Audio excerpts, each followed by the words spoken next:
नमस्कार मित्रांनो, माकडापासून माणूस होण्यापर्यंत, त्या माणसाचं जंगलात राहण्यापासून गाव शहर महानगरांमध्ये राहण्यापर्यंत, राजेशाही सहन करण्यापासून तो लोकशाही निर्माण करून ती स्वीकारण्यापर्यंत या सगळा प्रवास खरं तर बदलांच्या परिणामातून निर्माण झालेला असतो।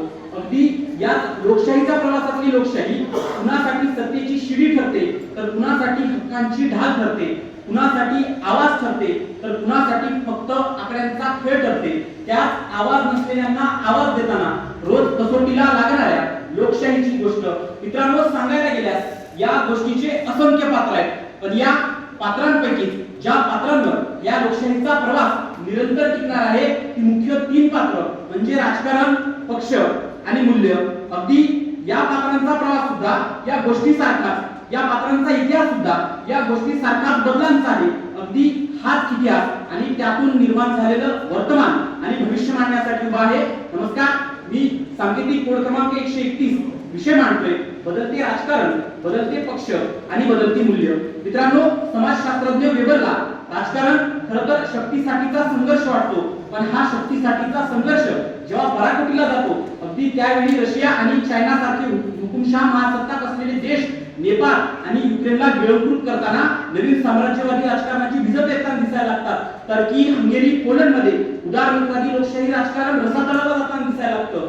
युरोपातल्या कित्येक देशांमध्ये खरं तर एकपक्षीय राजकारणाचं वर्चस्व येताना दिसायला लागतं आणि अगदी त्याच वेळी 15 फाईल्सचं सत्य लपवताना अमेरिकन राजकीय व्यवस्थेची चव्हाट्यावर आलेली मूल्य आपण उघड्या डोळ्याने पाहू शकतो। पण मित्रांनो, भारतीय राजकारणाचा विचार करत असताना भारतीय राजकारण खरं तर दोन प्रकारे केलं जायचं, एक समाजकारण आणि दुसरं निवडणुकीय राजकारण। मित्रांनो, आजच्या काळामध्ये निवडणुकीय राजकारण वाढत चालले, समाजकारण संपुष्टात येत चालले। एका बाजूला तिरंगी राष्ट्रवाद नाकारला जातो, भगवा भडक राष्ट्रवाद पेरला जातोय, त्याच वेळी दुसऱ्या बाजूला पार्लेजीच्या पुढ्यासारखं फक्त जुन्या योजनांच्या आवरण बदलून त्याला नवीन लेबल लावून त्याची जाहिराती करण्यालाच विकास समजलं जाते।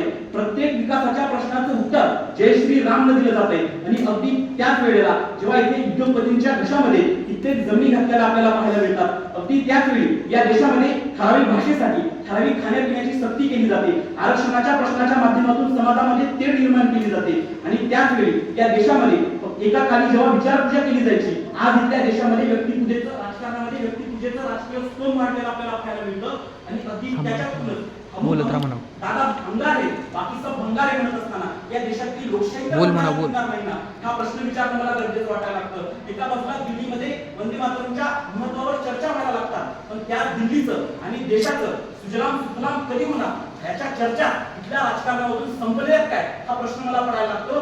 मित्रांनो, या सगळ्या राजकारणाचा केंद्रबिंदू असलेले राजकीय पक्ष खरं तर जनता आणि शासन व्यवस्था यांच्यातील संवादाचं काम करायला लागतात, पण अगदी त्याच वेळी सामाजिक चळवळीतून जन्माला आलेले पक्ष एखाद्या घराणेशाहीची मुक्तेदारी व्हायला लागतात किंवा पक्षांतरबंदी कायद्यातून पळवाटा शोधून एकमेकांची पक्ष बळकावण्याचं काम केलं जातं। अगदी त्यावेळी सरण्यासारखा रंग पक्षांच्या विचारधाराचे रंग बदलायला लागतात आणि त्यावेळी उद्योगपतींच्या देणग्यांसाठी इथल्या आदिवासींच्या जमिनी जेव्हा उद्योगपतींच्या घशात घालताना इथल्या व्यवस्थांमध्ये खरं तर नवीन जमिनी बळकावणाऱ्या ईस्ट इंडिया कंपन्या इथले पक्ष जन्माला घालतात की काय असा विचार माझ्या मनात यायला लागतो। मित्रांनो, लेखक रामदास फुटाणे लिहितात इथल्या राजकारणामध्ये समाजकारणामध्ये सत्तेसाठी घाशणाम कोतवाल बांधण्याची परंपरा लागू होत आहे आणि अगदी याला तुम्ही आलं तर त्याचा मारुती कांबळे केला जातोय आणि अगदी असं करत असताना आजच्या राजकीय परिस्थितीमध्ये इथल्या राजकीय पक्षांमध्ये ठिकाणं घाशणाम कोतवाल जन्माला आले हे सांगणं मला गरजेचं वाटायला लागतं। या सगळ्या बदलत्या राजकारणाला, बदलत्या पक्षांना खरं तर काय कारण आहे याचा विचार करताना लक्षात येतं की याला बदलती मूल्य कारणीभूत आहेत। म्हणजे एकेकाळी या देशामध्ये डाव्या पक्षांचं वर्चस्व असताना सुद्धा त्या पक्षांमधले गांधी, नेहरू, आंबेडकर, पटेल यांच्या मूल्यांवर जगणारी लोक खरं तर त्या पक्षांना इथल्या दुर्बल घटकांचा विचार करायला लावायची, पण खरं तर अशी मूल्य मानणारी घटक आज इथल्या समाजामध्ये संपुष्टात आली की काय असं वाटायला लागतं। स्वातंत्र्य, समता, बंधुता, नैतिकता ही मूल्य खरं तर नागरिक शास्त्राच्या पुस्तकातून उरली आणि ते पुस्तक सुद्धा सायन्स मॅथ वाचताना कुणीच वाचत नसल्याचं आपल्याला पाहायला मिळतं की त्यावेळेस इथलं राजकारण जो समाजाचा आरसा होता तो फक्त खोट्या नाट्या राजकारणाचा आणि नाटकांचा रंगमंच व्हायला लागतो हे आपण लक्षात घेतलं पाहिजे। मित्रांनो, एक वेळेस बदलतं राजकारण, बदलतं पक्ष हे आपण समजूनही घेऊ शकतो, पण मूल्य जर बदलायला लागली ना तर लक्षात घ्या की लोकशाहीची शोकांतिका होऊ शकते। पण या बदलत्या राजकारणाचा, बदलत्या पक्षांचा, बदलत्या मूल्यांचा नेमका काय परिणाम होतो याचा विचार करताना लक्षात येतं की याचा परिणाम असा की आपल्याला प्रश्न विचारण्याचा अधिकारच नाकारला अगदी त्यावेळी मुस्लिमांनी प्रश्न विचारला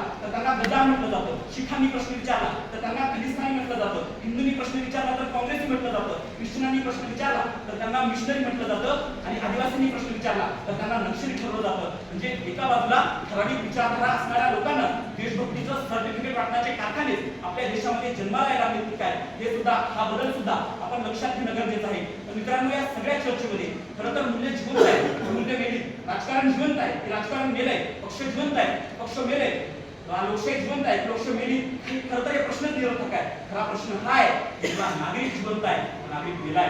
हा प्रश्नाचा विचार करत असताना याचा विचार करणं गरजेचं ठरतं. कारण या देशाची लोकशाहीचे 4 स्तंभ आहेत, पण मला वाटतं या देशाच्या लोकशाहीचा 5वा स्तंभ म्हणजे या देशाचा नागरिक आहे. त्या नागरिकांनी खरं तर लोकशाही संविधानिक मूल्यांवर ठाम राहत, प्रगत राहत, इथल्या व्यवस्थेला प्रश्न उपचार करणं तरच या वाईट बदलांवरचं उत्तर असू शकतं. आणि ते करत असताना इथल्या नागरिकाला या व्यवस्थेमध्ये चांगल्या बदलांसाठी बोलावं लागेल, वाईट बदलांच्या विरोधात सुद्धा बोलावं लागेल आणि स्वतःचा प्रश्न विचारणं कायम चालू ठेवावं लागेल. कारण हिमांशु म्हणतं तसं, अपनी अपनी चुप्पियां लेकर हम सब एक दिन मर जाएंगे और हमारा आखिरी ख्याल होगा हमें बोलना चाहिए था. हे बोलता इथल्या प्रत्येक नागरिकाला यावं, हे देईल इतकाच आशावाद. मनपूर्वक धन्यवाद.